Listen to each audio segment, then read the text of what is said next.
Good evening, everyone, and welcome back to this channel, a place where we discuss everything mental health.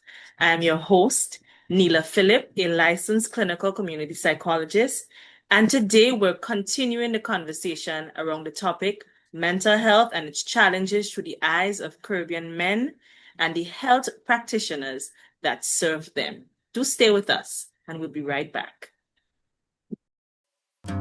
Like, comment, and share, and be sure to subscribe so you never miss another video. Also, follow us on our social media pages at beyondwellness_NF. Welcome back, guys, and thank you again for joining us. Today on our panel is a number of persons that you've seen before in our first episode, and so I'm just going to introduce them again. Though they probably don't need an introduction, I'm going to introduce them again. We have Jeverson Ramirez, who is a recording artist. And as I said last time, he's also a holder of a Bachelor of Science degree in psychology. We have Daryl Bernard, who is an educator and motivational speaker. Nerissa Bethel, who is a licensed clinical community psychologist. And Desiree Nicholas, who is a licensed clinical social worker and the founder of Carricope Wellness Alliance, an organization that I have the privilege of working with. Guys, welcome. Thank you. Thanks for having me. Thank you. Pleasure to be here. Thanks, everybody. All right. In our last episode, we looked at the impact of our culture and socialization and the impact that it has on a Caribbean man and the help-seeking behaviors that they portray presently. We also discussed the possible roots and implications for present day. But today, guys, we're going to take this conversation a bit further as we begin to look at solutions and ways that we can change the current narrative around Caribbean men's mental health and the help-seeking behaviors that they portray. And so we're going to get right into it, wasting no time because we have a lot to talk about today. And so the first question, right to Jeverson and Daryl. Anybody can answer. What makes a man feel safe and comfortable to seek mental health support? Dara? I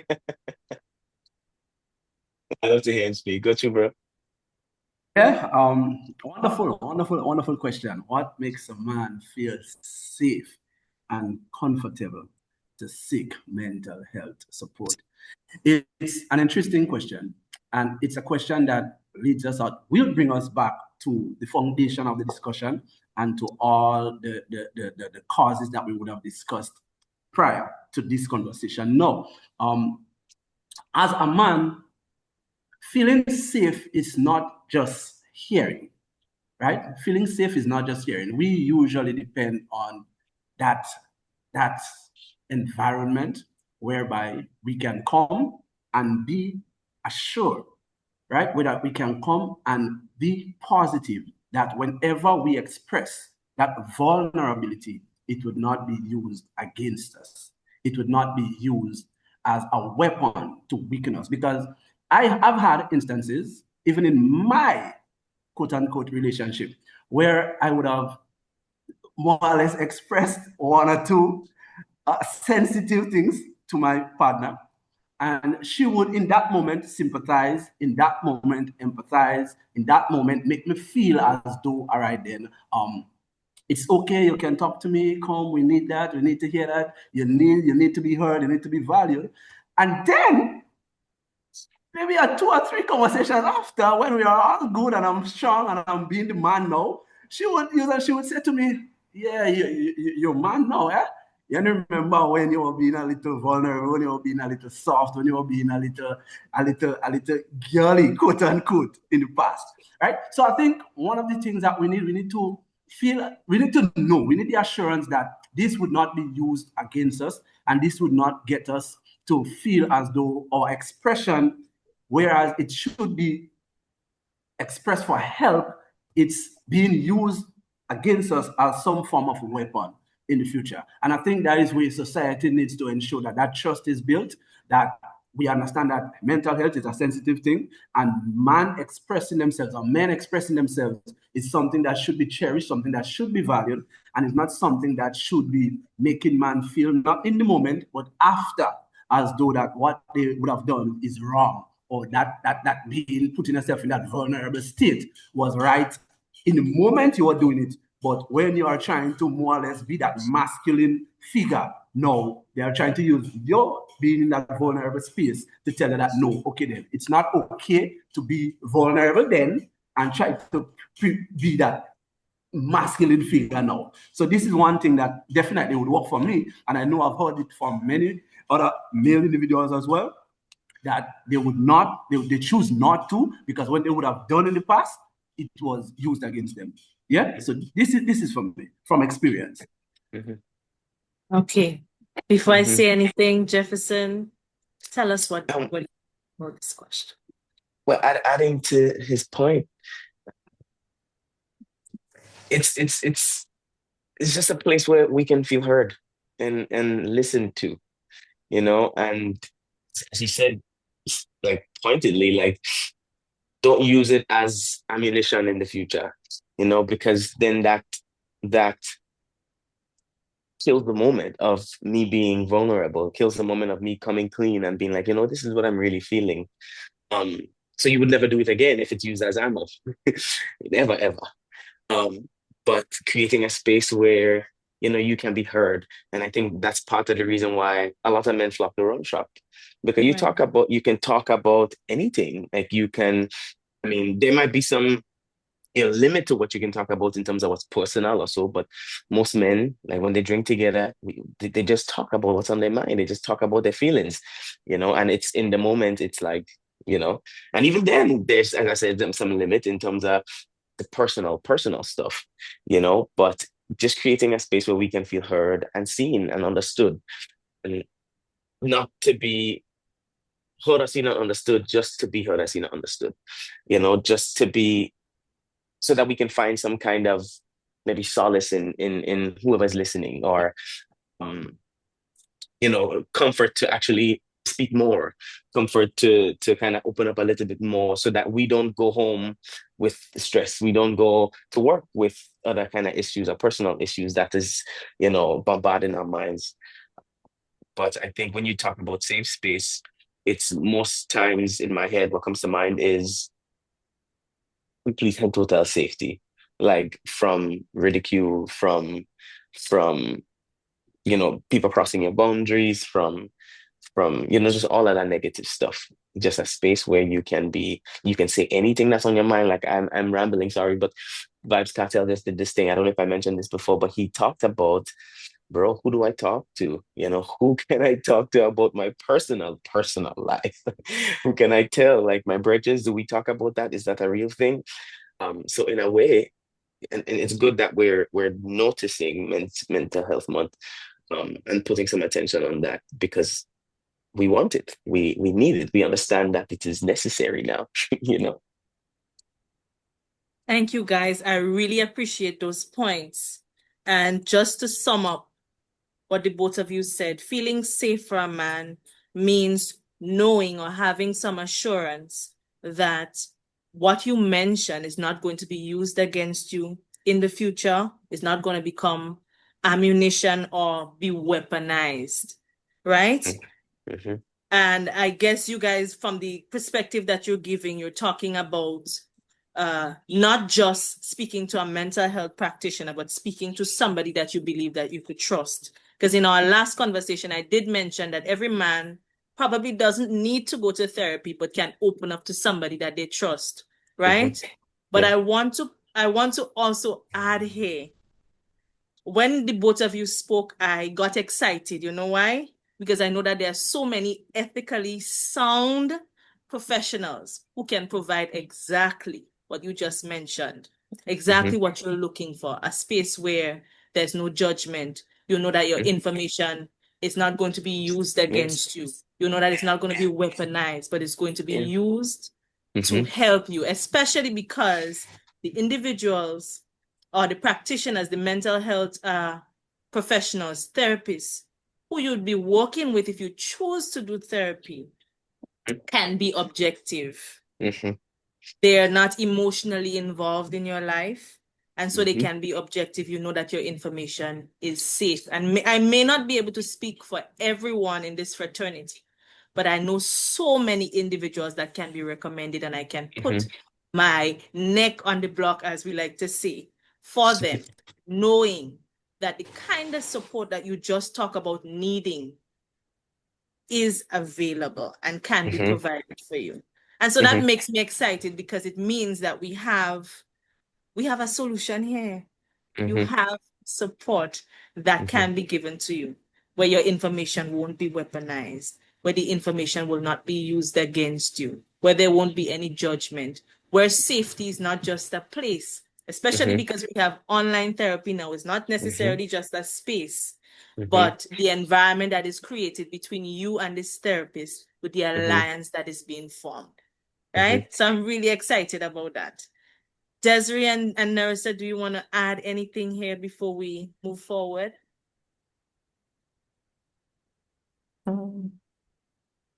Not necessarily. I don't know if Desiree does, because I think they encompassed it quite well, and I just kind of wanted to give them the platform to say what makes men safe from the male perspective.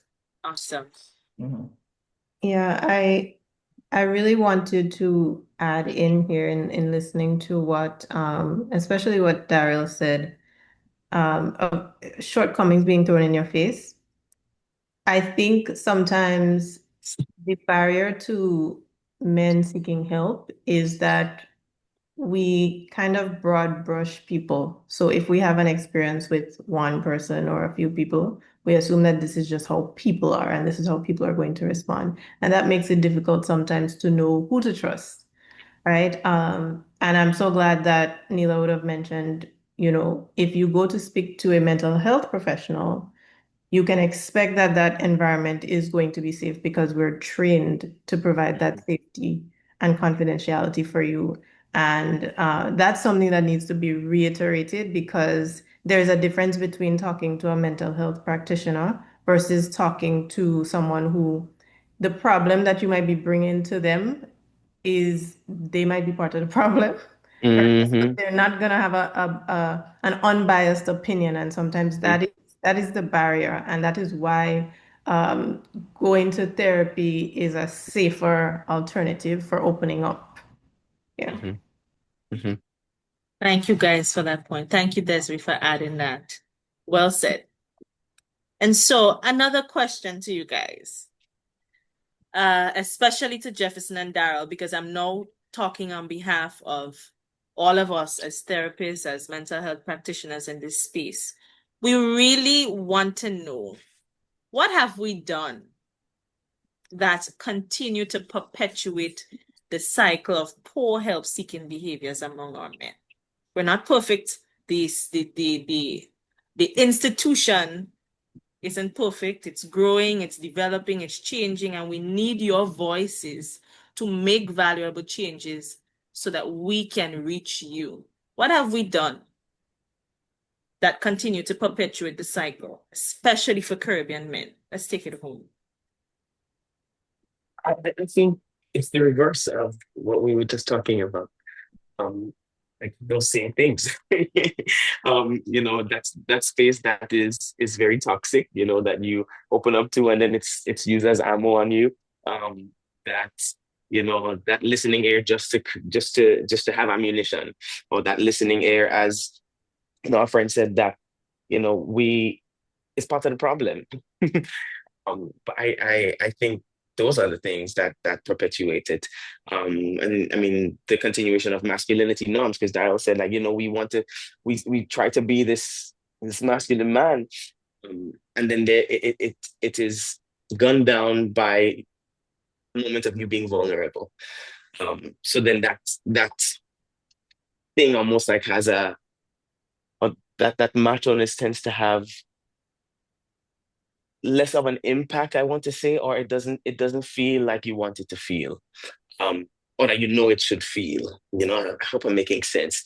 Mhm. But but but yeah, to me, those are the things, just the opposite of what we just talked about, like not having that safe space, like not having, like brotherhoods. I have a friend who's just started this thing called the Brotherhood, and he has some of his friends that they come together, they go on daddy-daughter dates or daddy-son dates if they bring their kids, and they talk about challenges, they talk about stuff, and they have a t-shirt line. And they've been just going out and doing things and creating this space, try to create this space for themselves where they feel comfortable enough to speak to one another, to talk about the things that hurt them, um, and things of that nature.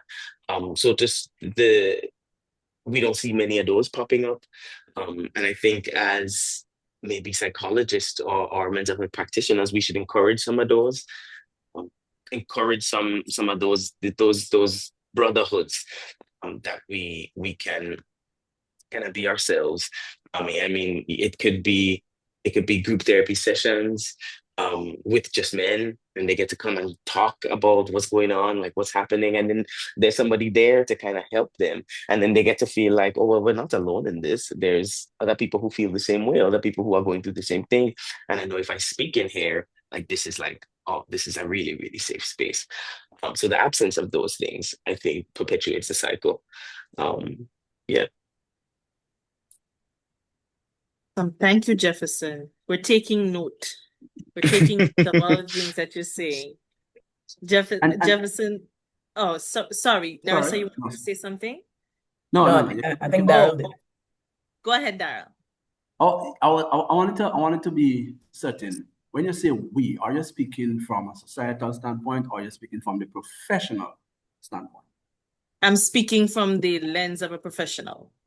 Speaking Okay. from the lens of a Yeah. professional. Mm-hmm. Okay. All right. So with that being said, Mhm. I could say that you guys, professionally, generally speaking, have not been strategic enough with your approach towards Mm, targeting us, right? For Okay. instance, as Jefferson said, when we want that safe space, most of us would find that safe space with our peers at the bars, right? This is where we would go. This is where we would hang. This is where we would share and talk all the vulnerable stuff with, right? But we don't see mental health professionals being advertised at those places, right? We don't see these advertisement individuals who are professional, who are out there to find men that are mm-hmm. challenged, the men that are needing help. We don't see individuals going to the bars and looking for those men. It's like you guys, I'm not targeting you, I'm speaking in general now. You guys are looking for the men that have that level of maturity already, the men that were groomed into Mm, expressing themselves, the men that mm-hmm. were already exposed to explaining themselves on such a level. Your targets, your marketing approach are targeted to those individuals. But the men that would Mm, not go online and search for a mental health conversation, the men that would not walk into Grenville looking for somebody to speak to, the men that will not be just out there committed towards finding someone from an opposite sex or someone that really cares about what they have to say to speak mm-hmm. to you. We don't feel like that has been the case. In Mm-hmm. fact, this conversation we're having now, for my plus 30 years of living, is the first mental health conversation, not just I've been in, but I've been engaged in, I've looked at as an individual. And I Mm, think it's because I was never targeted on those levels. I always felt like society don't want us to speak. And I guess that the professionals in that case use that approach as well. And so I'm saying to say that I don't think that the approach is strategic enough. I don't think that you all are searching in the right place, or you all are using the right strategies to get the men that really and truly do not want to speak, to get them to speak up. So I think mm-hmm. that's where we have to go back to the drawing board, figure out, all right, because it's a business and it's a marketing. The truth is, a couple years ago, when horses were used as vehicles, the world did not know that we needed vehicles. They thought we needed a hybrid horse. Yeah. Mm-hmm. They thought we needed a hybrid horse. So we are not out there looking for new strategic way or new something to express ourselves. We are going with the flow of what we know. So now the challenge is on you guys to present yourself in such a way, present that package in such an attractive way so that we know, well, hey, we are here now. Yeah, we want to know that you guys are here now. Simply as that. Thank you, Daryl. So our marketing strategies and approaches need to change so that the target audience, the audience that we really want to reach, can actually see and hear. I heard that when you said that not every man, the average man, doesn't go online looking for something like this. That one hit me. And so I appreciate those points. Thank you so much. Anybody wants to add anything before we move forward? Well, thank you both very much, Daryl and Jeverson. I think the points that Daryl raised in particular hit home, similar to what Neela said, particularly because everything he said is the truth, and I would have to say it's the truth. It's something I've experienced. It's things I would have experienced, right? Part of my reason for even being here, and part of my reason for leaving America, right, was to serve Grenada, right, to serve a population that I knew did not have as many mental health professionals as does exist in America, right? So that's number one. Number two, I have to say, Daryl, yes, you're correct. Sometimes we tend to market toward men and people in general who you know, of a certain kind of stature, of a certain kind of background, of a certain kind of experience. It is the truth.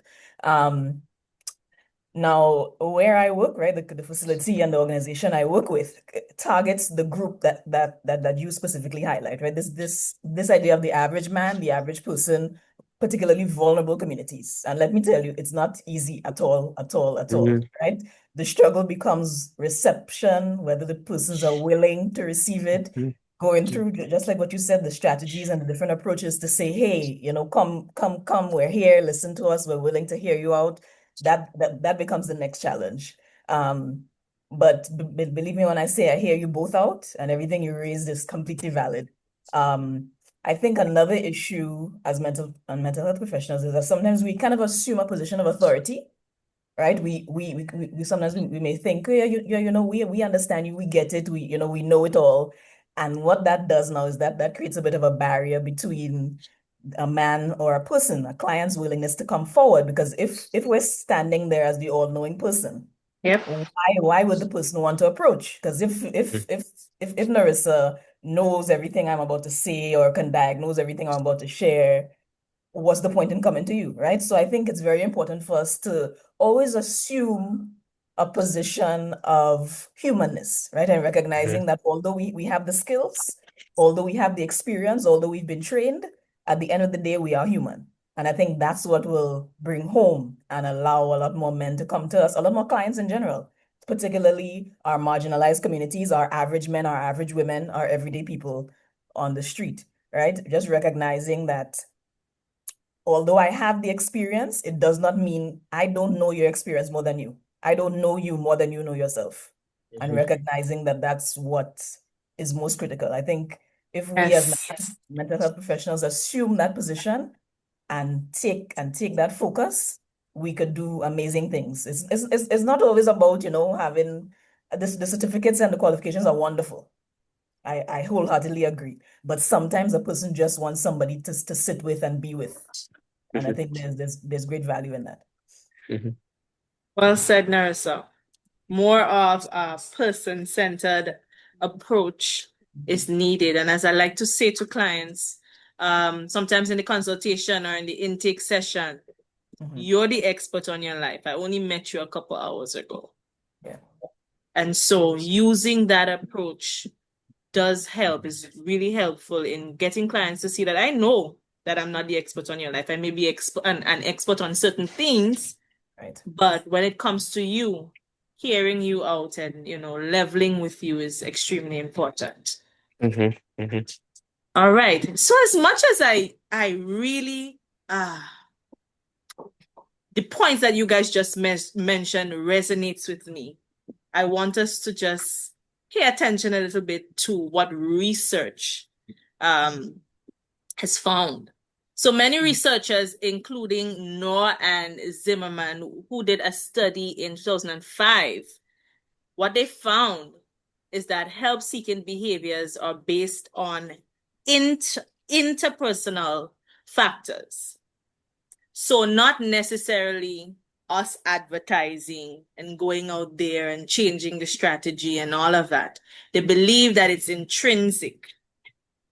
In order for a man to come for help, that there are intrapersonal factors that are at play.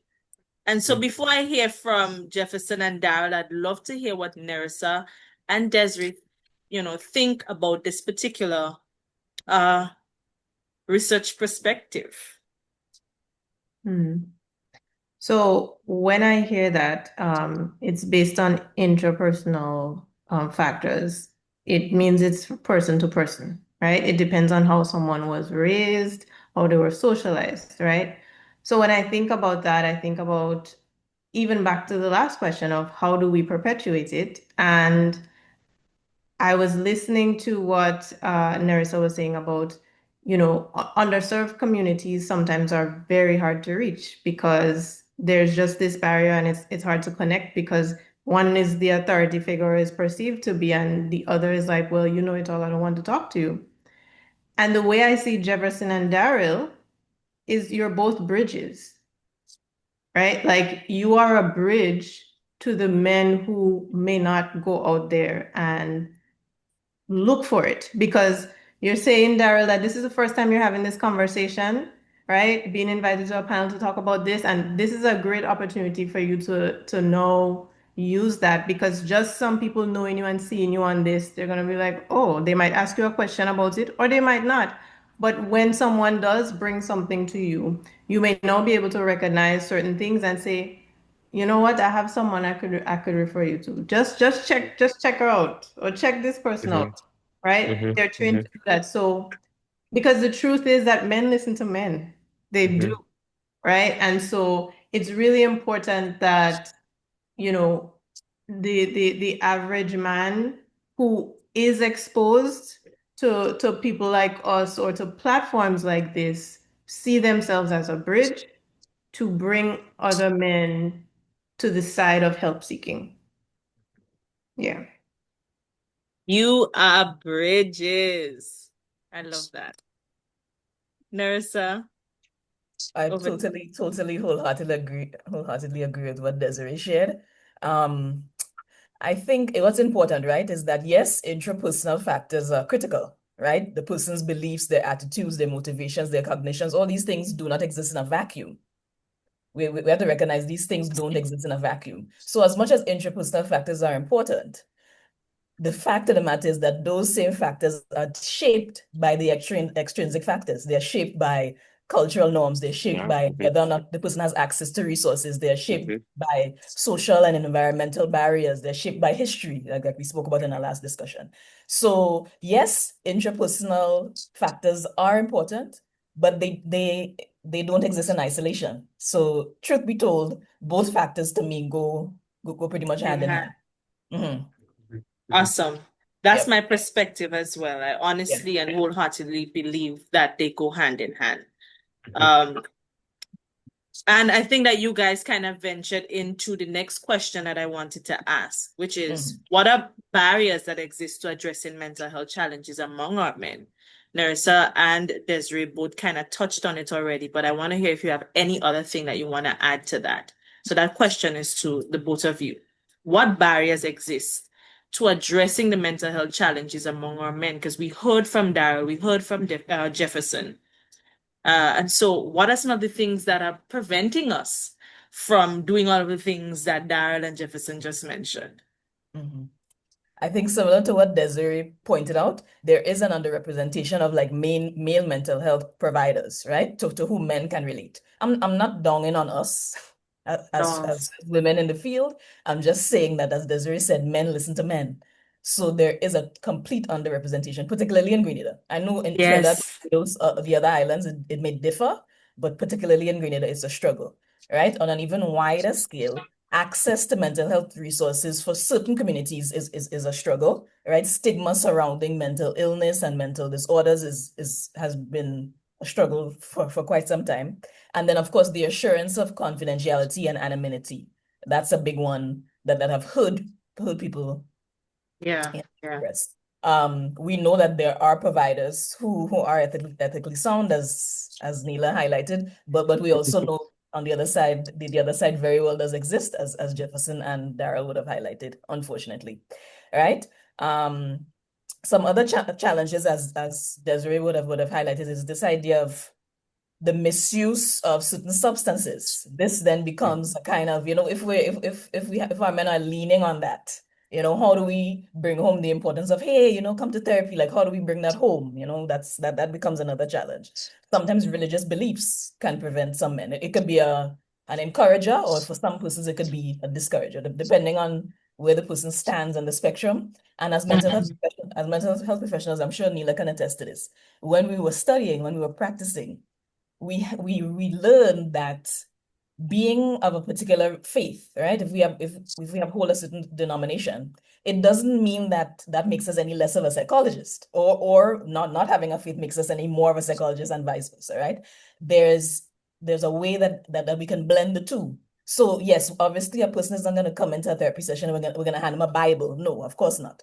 But if we learn that that's the person's way, that's the person's how should we say, if we learn that that's what works for the person, that's their coping mechanism per se, there's no issue in leaning on that, but sometimes people clients and persons don't recognize that.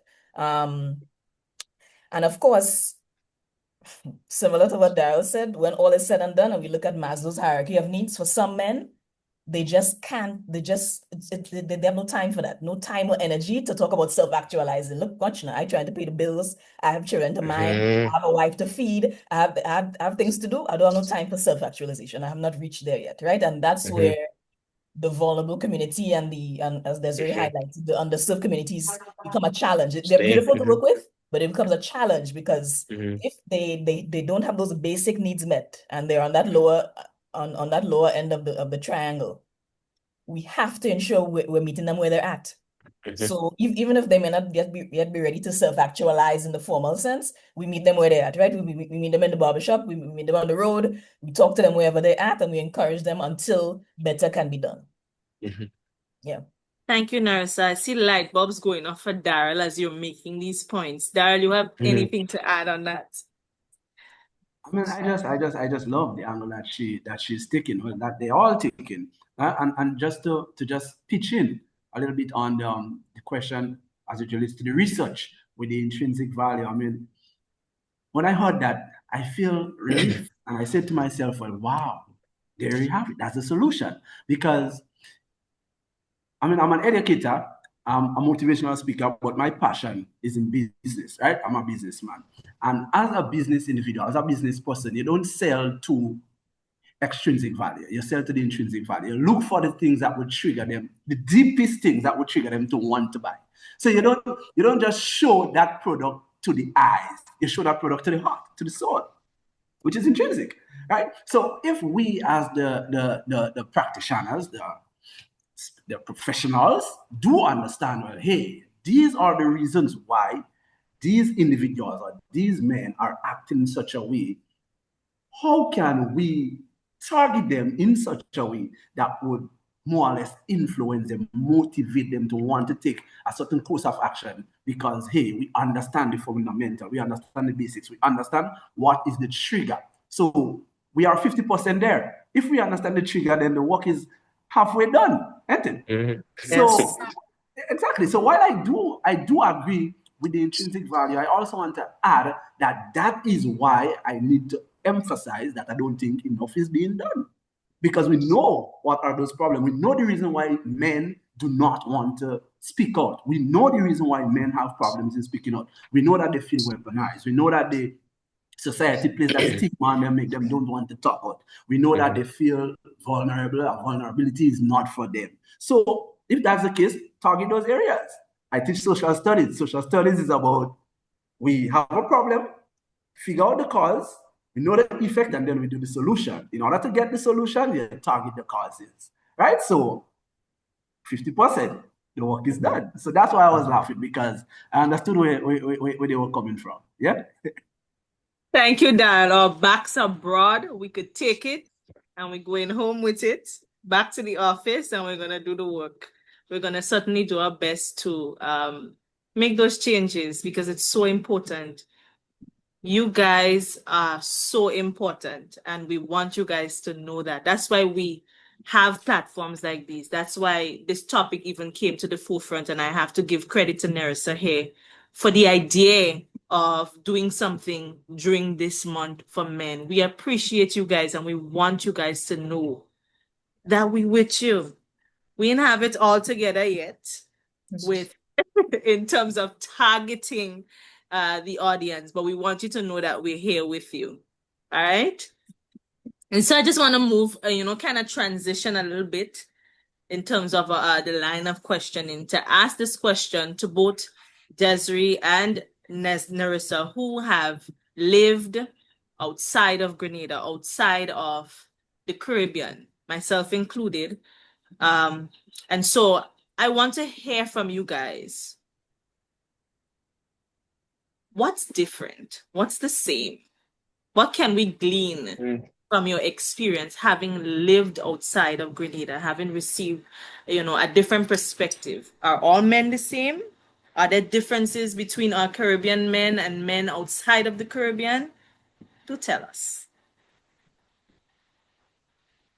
I see Nerissa is already unmuted, so we go to Nerissa and then Desiree will speak. Okay.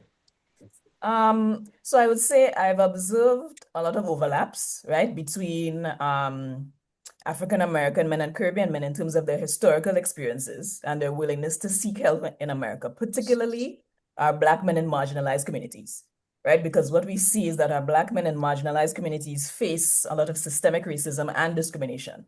So there are instances where there's a reluctance to seek mental health services. However, the difference I've noticed is that there are more conversations similar to our conversation here. There are more conversations happening in America. Well, America is where I would have lived. More conversations happening. There is less worry about, we can't talk about this, we can't talk about that. Things will be aired. Believe me. In America, we talk about the good, the bad, the ugly, the indifferent. It will come up. It will come up. There's no fear in that regard. Additionally, there's a greater availability of Black and Caribbean mental health professionals, both male and female. So even if a man is reluctant, or even if a man doesn't feel like it, he has a greater likelihood of finding somebody to whom he can relate in America. Like even if, I don't know what go into this thing, but if you see a man, who looks like you or who you could identify with, the likelihood of taking that step to seek the help is greater. And that's another difference. As a matter of fact, well, I'm sure Desiree could attest to this. There's a whole group. There are Black, Indigenous, and person of color therapists. They call them BIPOC in America, specifically catered for our population. So, there's a greater recognition of us in America, as well as there are instances where we feel very, very unnoticed. So it's a very interesting, a very interesting dichotomy, if you ask me. So there are instances where, yes, there's a sense of hope there, and then there are also instances where I do see the overlaps in terms of underserved communities, people from marginalized communities, not necessarily getting the help that they desire. Thank you, Nerissa. Over to you, Desiree. So I agree with everything Nerissa said. I see those similarities and differences. Something that I think is a lot different here in the US is that the approach of therapists, especially therapists of color, is a bit more colorful and more laid back. So in terms of what Nerissa pointed out about just being approachable as a professional and removing that authority figure lens, what I see, especially now with therapists of color, is they're showing up as themselves and using the lingo that resonates with Black Americans, right? So, you find that more people are just interested in mental health. And there is just also less stigma. So in Grenada, anything relating to mental health is associated with Mount Gay. Yeah. And that is something that I know the government is still trying to work on and like revamp the way we look at it, because we think about the very extremes of mental health crisis when we think about mental health. And it can exist on a spectrum. You don't need to have a mental health diagnosis, right? To be in therapy. And I think that's something that we're still trying to break down and help people to understand that mental health care is for everybody. Think of it as, you know what? This points out another difference. Here in the US, we look at healthcare in a preventative way where you have things like insurance. Yep. So every year, you know that you're supposed to go at least once for your checkup, Right. right? To check that everything is good. Mental health is starting to be looked at here as something that you can do to maintain yourself. Something doesn't have to be wrong, but it's just about making sure that everything is good and making sure that you have someone who is unbiased who can give you a perspective that is clear, right? Um, and I think we still in the Caribbean see going to the doctor as I have to wait until something is completely Something is wrong. wrong. Right. So it's the way we look at healthcare, is the way we separate, we're still separating health and mental health in a lot of ways when it's all one, Yeah. right? And there's just still so much disconnect between the religious community and the mental health community. And I think if those two came together a bit more, we would reach so much people because we're a very religious community. And the men in the Caribbean hold important roles in the church. And I think if we had more bridge there, right? Like I think there's a difference in the way that men are looking at mental health. The stigma is huge. Yeah. Thank you, Desiree. And I think that this is probably a conversation that we need to have again, talking about changing the narrative around mental health and physical health and, kind of marrying the two, the stigma around Monge and the religion or religious beliefs playing such a big part in so many persons, not just men, not seeking help. Also going back to the point that Nerissa made about religion sometimes being a barrier for persons not seeking help, especially if they believe that the therapist that they're going to be going to is religious. And so I want to say again, we are professional people, and our religion doesn't take center stage when we are forming an alliance with you. When we are in therapy, you are what's most important. Your views, your religion, whatever it is you want to bring into the therapeutic space, into the therapeutic alliance, is what happens. So religion is not mentioned unless you bring religion into the conversation. And so I want to at least give you that assurance that our biases and our perspectives remain at bay when you take center stage in the therapeutic alliance. All right, so I know we're saying this is going to be a conversation for another day. I really think that we need to come back and probably revisit stigma all by itself and the issue of our religious beliefs being a barrier, which is really sad. It's really sad that, things that are meant to keep our society together are the said things that are dividing us and preventing us from getting the help and the mental health support that we so need. Right? Thank you guys. Your points are, so valuable. So valuable. And so as we're winding down, I have a question for Daryl and Jeverson. Part of our concern is not just for the adult male today, but also for the next generation. We want to ensure that we leave uh, the mental health space, the perspective, the narrative in a better position mentally.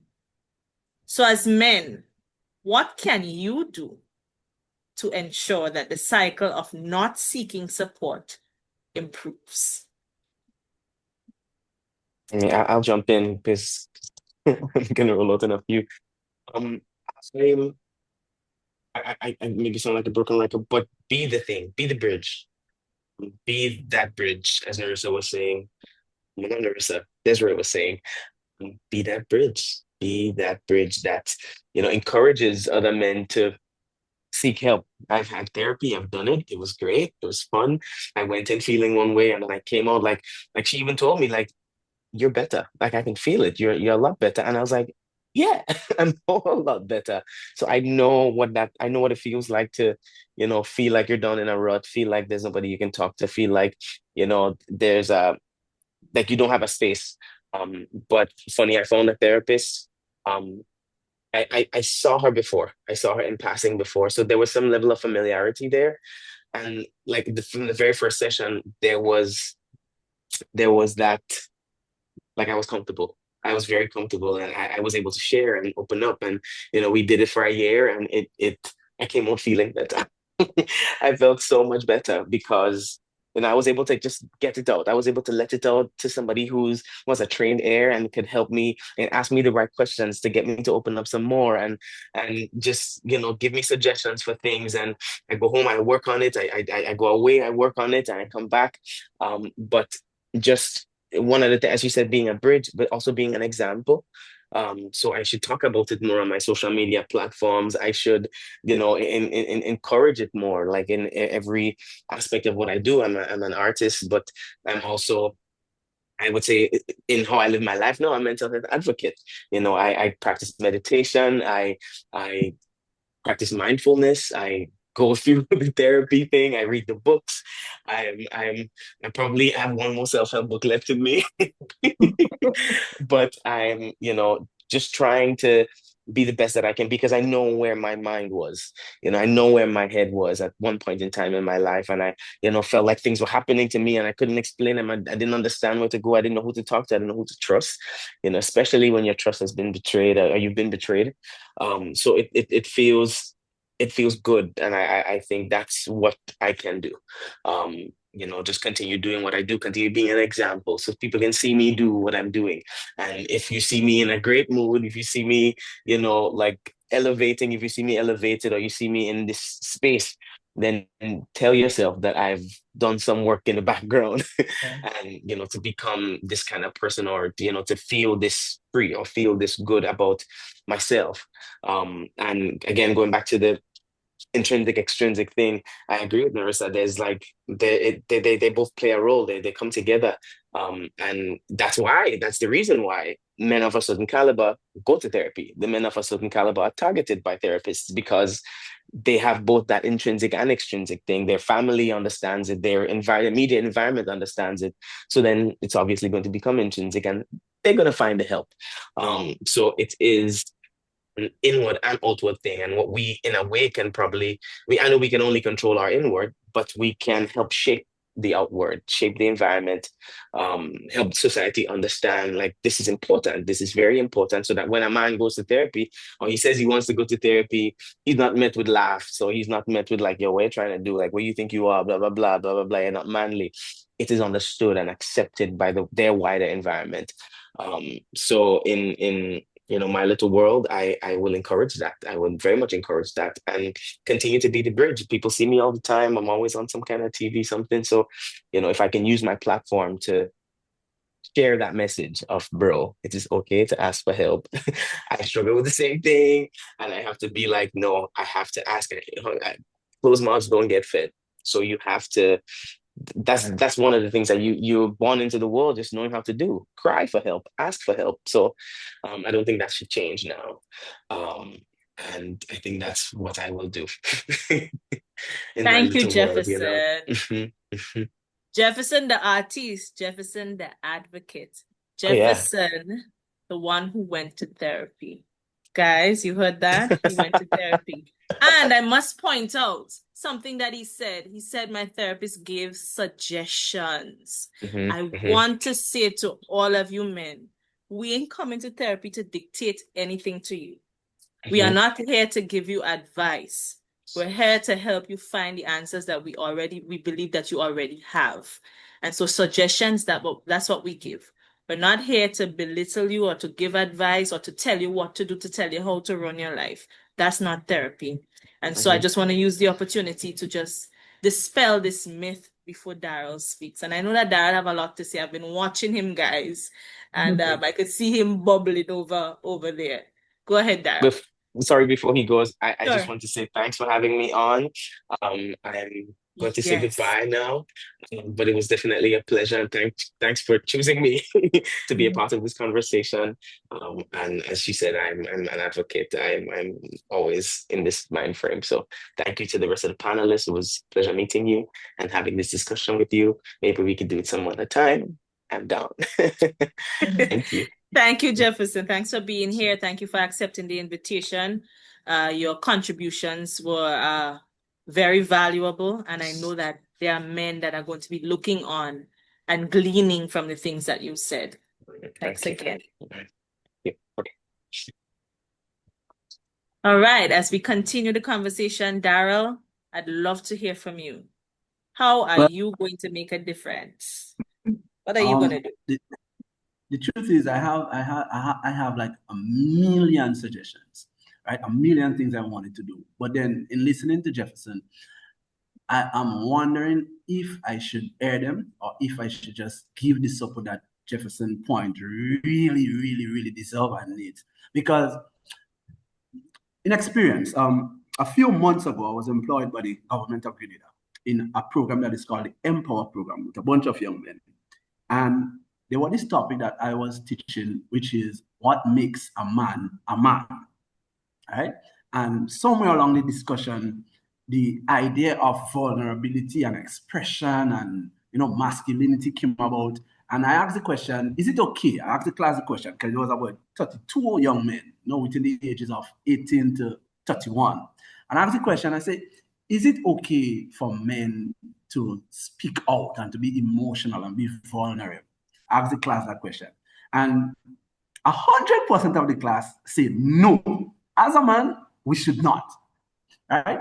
And I was there and I was trying to explain to them, give them a million reasons as it relates to why I think men should reach out and men should seek mental help and men should, at least express their sense of vulnerability. And then one of the individuals in the class hit me. They said, "So, I can ask you one question. You're telling us to do all that. So let me ask you one question. So you ever seek mental help? You ever went to any therapy or any counselor for advice and assistance and so forth as it relates to your mental health?" And then my answer was no. And he said, "Well, sir, if you know that you never do it, why it is that you're asking us to do it?" So let me ask you the next question. So do you experience problems and so forth in life? Were you ever placed in a situation where you think like you need somebody to talk to or you need people to relate to? Yes, that was my answer. And he said, "Then why have you never seek mental health? Because you're here now and you're asking us as young men to do that, but you yourself never done it." And I think this is why I don't want to go about and giving the same million advice and suggestions and so forth that I wanted to give, and I want to just lend that support to what Jefferson said. Because it's easy to say, hey, you need to. But if you haven't really experienced it, there is no way you could give that authentic feel and explanation as it relates to why men should go out there.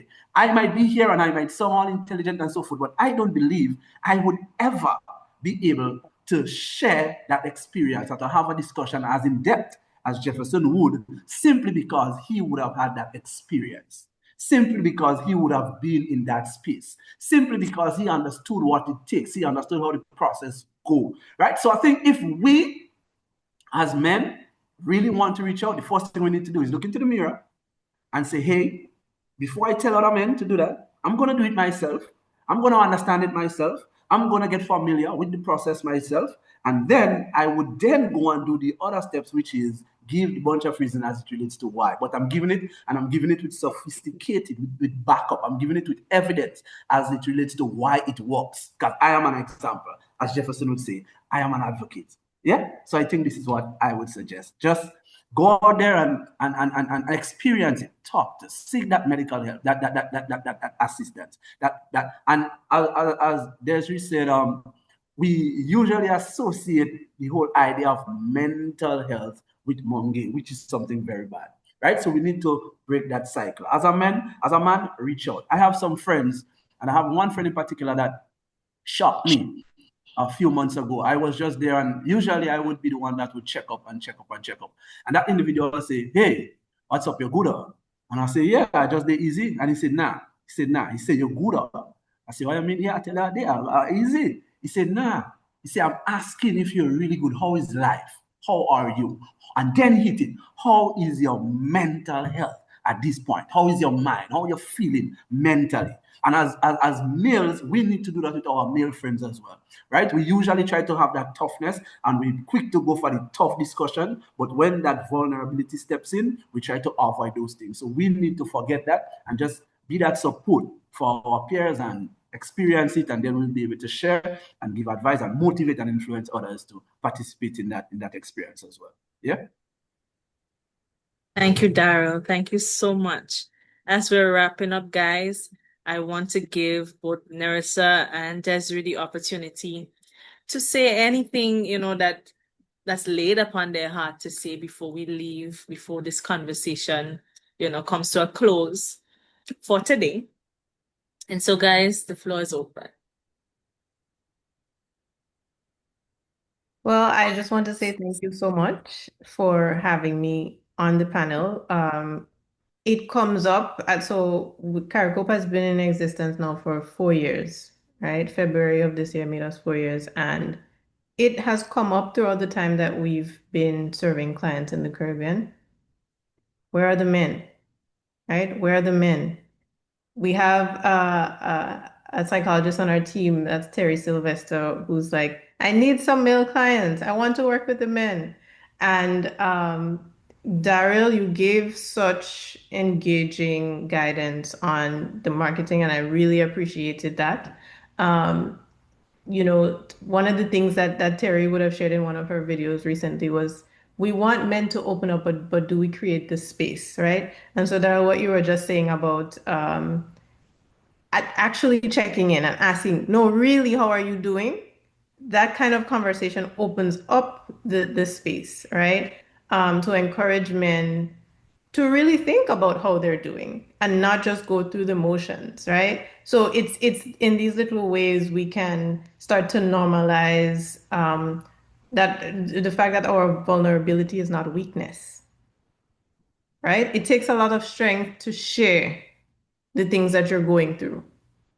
And for the things that you're going through that you cannot think of anyone you can speak to about it, that's when mental health support can be really helpful because you know that it will be kept confidential, right? So I want to encourage everyone who's listening, if you've been thinking about trying therapy, to try it. Just give it one session because you don't have to go back if you don't like it.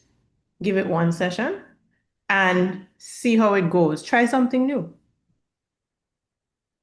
Thank you. Thank you, Desiree. Nerissa. I think what comes to mind the most, like what keeps replaying in my mind the most is as mental health professionals, we just need to make the space. And the space we need to make doesn't always mean we have to come with approaches and techniques and certificates. And we need to really pull back and just tell ourselves, how can I be an instrument, right, for this person to be able to open up, for this man to be able to open up? Really do the self-reflection and the self-work as mental health professionals as well, recognizing that in the grand scheme of things, we are no different. We are not that different from our clients. We too are human. We too have our biases. We too have our flaws. We too have our mental health challenges. And I just want all the men and all persons listening to this panel to recognize that we are human just like you. right? We are human just like you. We just happen to be trained, right, in this field. And we are here with you. We stand with you, and we encourage you to seek help because it is available. Thanks. Thank you so much, Nerissa and Desiree, for those points.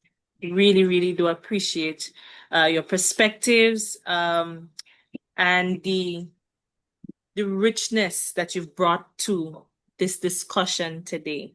Thank you guys so much. Every point, everything that you guys have said, including Daryl, so enriching, so important, so informative. And I'm sure that many persons in the diaspora can glean from, our discussion today. I also want to highlight that represented here today are 3 different organizations that you can receive support from. So there's CARICOP Alliance, Wellness Alliance, sorry. There's the Francescan Institute, who is also represented here. And then there's Beyond Wellness, of course. So there are avenues that you can reach out for support, whether it be in person or virtually. Support is available. I want our men to know in closing that we are committed to creating environments that feel safe for you to open up and to unpack. You are human, emotional beings who also deserve support. And so support is available. Feel free to reach out. I'm going to link our information in the bottom of this video so that you can have access. Thank you guys so much for staying with us, for watching this video to the end. Like, share, subscribe, tell a friend, and we hope to see you in our next video. I'm your host, Neela Phillip, a licensed clinical community psychologist. Thank you for tuning in. Like, comment, and share, and be sure to subscribe so you never miss another video. Also, follow us on our social media pages at beyondwellness_NF.